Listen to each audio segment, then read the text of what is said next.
Konnichiwa, hello and welcome. This is Roy and Ninja90, and today I will be doing a back-to-back figure review.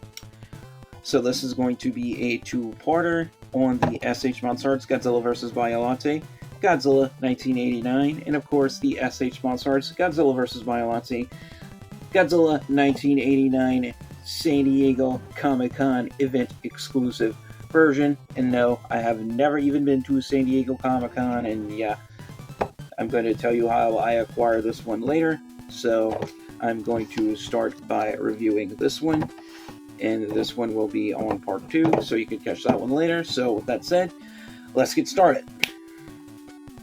And now, starting things off with the S.H.MonsterArts Godzilla vs. Biollante Godzilla 1989 regular release version figure in all of his super cool, awesome Bio Goji glory. As you can see, this is a well sculpted, well detailed, well designed figure sculpted by the man, the myth, the legend. We all heard his name on this channel before, Yuji Sakai. Looking really awesome, really sharp, and really fierce. I overall like this figure. Love the 1989 suit design, which 1989, that was the year before I was born. But anyway, taking a close look at this figure, we can see how his body is mostly comprised of his usual dark charcoal gray colorization. We can see all those finer details in his skin with his scales and his crevices and all throughout his body, looking really nice, really sharp. We can see how he has this really cool looking bone white weathered gray colored dorsal spine, sir. Looking really nice, really sharp indeed. Very nice. And bringing him up closer so we can get a better look at his beautiful, scary looking face, because he's Godzilla. Of course, he's going to be scary to some people. But yeah, look at those eyes, how realistic they look, and just looking very animalistic and fearsome there. Looking really nice. We can see and feel all the little bony bumps on top of his head. We can see his little bitty small Godzilla ears, and we can see all his beautiful bone white teeth inside of his mouth. Now, unlike the event exclusive version, this one has a major flaw with the jaw articulation. As you can see, it does not close all the way, and that's not mine. It's an issue with this figure across the board, and that's something for the price I would say just totally sucks. So you already know this one's getting some points taken off. But anyway, for his colorization, we can see in detail, we can see the finer details on the inside of the mouth. There's double rows of teeth that the Heisei Godzilla has. The beautiful bone white colorization on the hand claws and toe claws there, looking really nice. Really realistic, fearsome, and mean.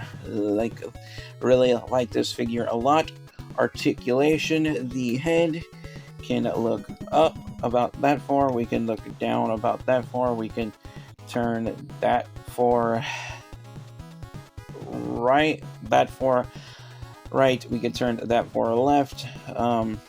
We do have waist articulation, so we can look down at least that much and bring him back up. Although the waist articulation is stiff, we do have mouth articulation. I demonstrated that earlier, so we do have a good ball joint on that jaw right there.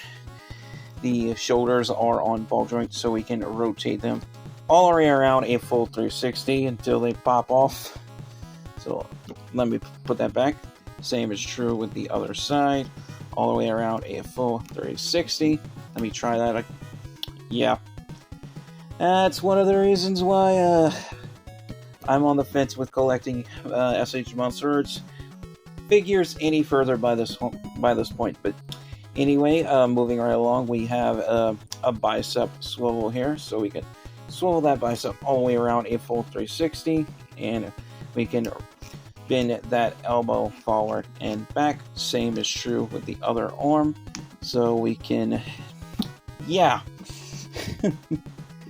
we're getting a good bicep swivel out of that. All right, let's try it. Okay, we can get a full 360 range of motion out of that bicep regardless, although it pops off. But anyway, we can bend the elbows forward and back, and of course the wrists are on ball joints as well, so we can rotate them all the way around a full 360 degrees, and we can rock them forward and back like so for that claw swiping action. And now moving right along down to leg articulation, involving the hips and the legs and the knees and the feet and all that good stuff. We can split the legs out about that much, so we can do a good range of the splits with this figure.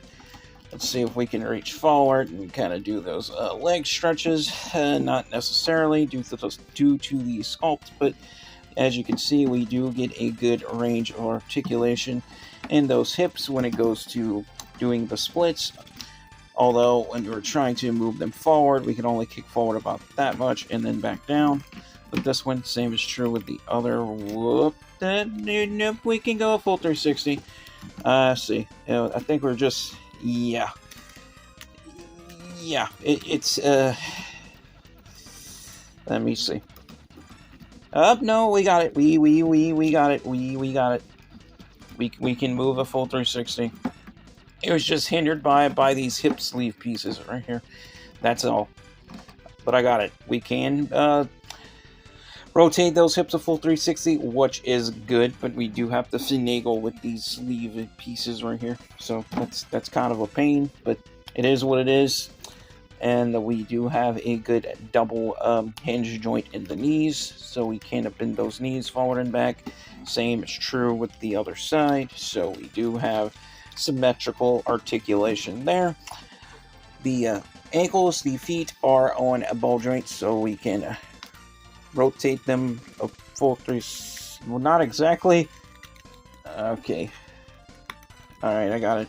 So we can't exactly rotate them a full 360 due to these. Well, this one you can. Well, that one you can. And what about? Nope. That's a no-go zone. So,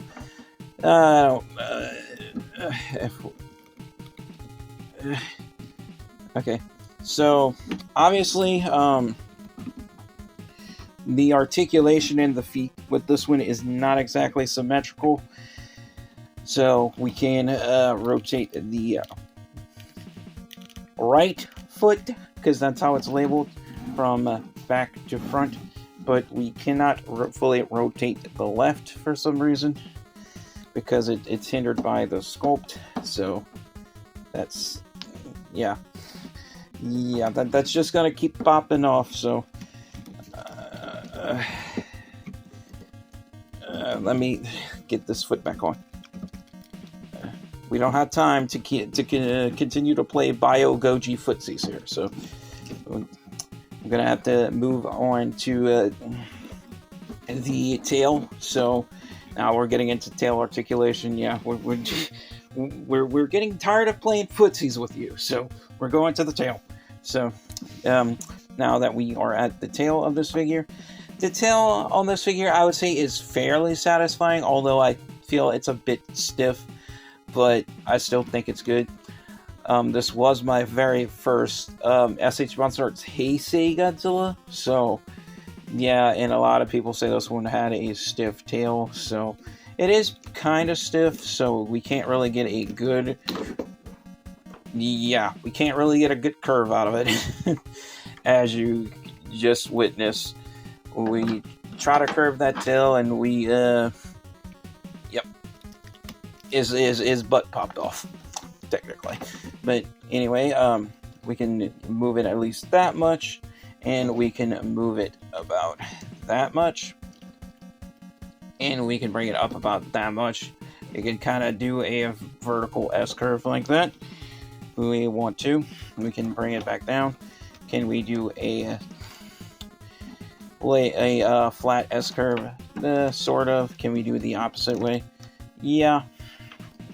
And can we do a Godzilla vs. the Smog Monster pose with this one? No, absolutely not. But can we at least do a swimming pose? So, kind of make them, putting them kind of like the ad for the original Monster Arts release with when they had the 94, when they had him like swimming in the water like that. So we can at least do that, so we can get a good swimming pose out of this one.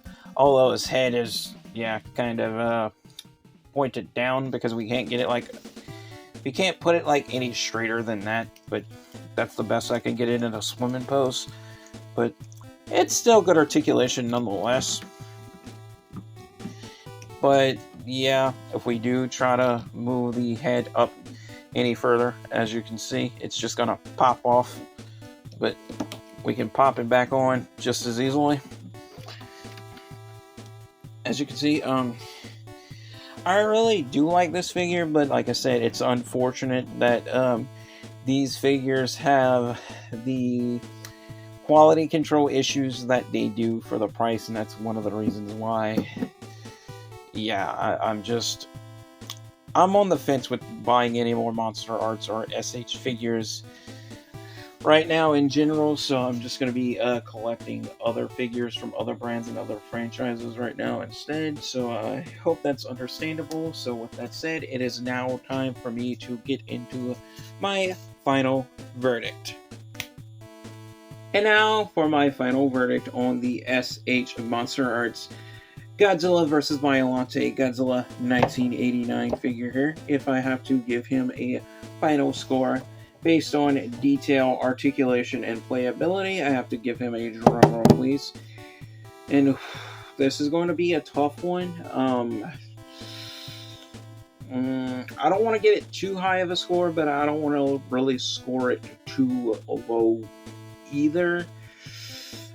But I think I'm going to have to give it a very fair but square 4.5 stars. Mainly because detail-wise, it looks really good. This is a really good movie-accurate, suit-accurate figure. That I can't complain about. Design, top quality. Detail, top quality. Paint apps, top quality. Except for maybe I do have a little paint scraping right there, but that was like out of the box. But that's minor. I don't complain about paint scrapings. That doesn't bother me too much unless it's like so severe where it's like a big noticeable spot on the figure. That small things like that don't bother me too much, so I don't take points off for that. So anyway, like I said, detail wise, it gets a pass. Articulation with this figure, it's good overall, and you do have a lot of posability. But however, when it comes to playability and joint tolerance, as you've witnessed with this figure, and yeah, might I demonstrate that again? Yeah, that could be better in so many ways, more ways than one. So that definitely does leave room for improvement with this. So joint tolerance and playability, which kind of also goes along with articulation. It kind of is. I know it's kind of pointless that I put that into 3 different categories instead of just 2, but I always give it a score on how well it stays together, because that's supposed to go along with the articulation, and it stays together. I would say good enough, but not the best, as you've witnessed. So I definitely have to take points off for, playability, joint tolerance not being the best. But overall, I think this figure does have a lot of good redeeming qualities to it, but like I said, and this is why I've been feeling a lot of dread toward the SH figure brand in general. It's just, with the issues that we've been dealing with, I just think we're just paying way too much for the price, to be honest. And I don't see what's the point in continuing to do it anymore. But like I said, I will continue to put out figure reviews and collect new figures for this channel. They won't just all be Godzilla and Kaiju related figures, because I'm doing other stuff.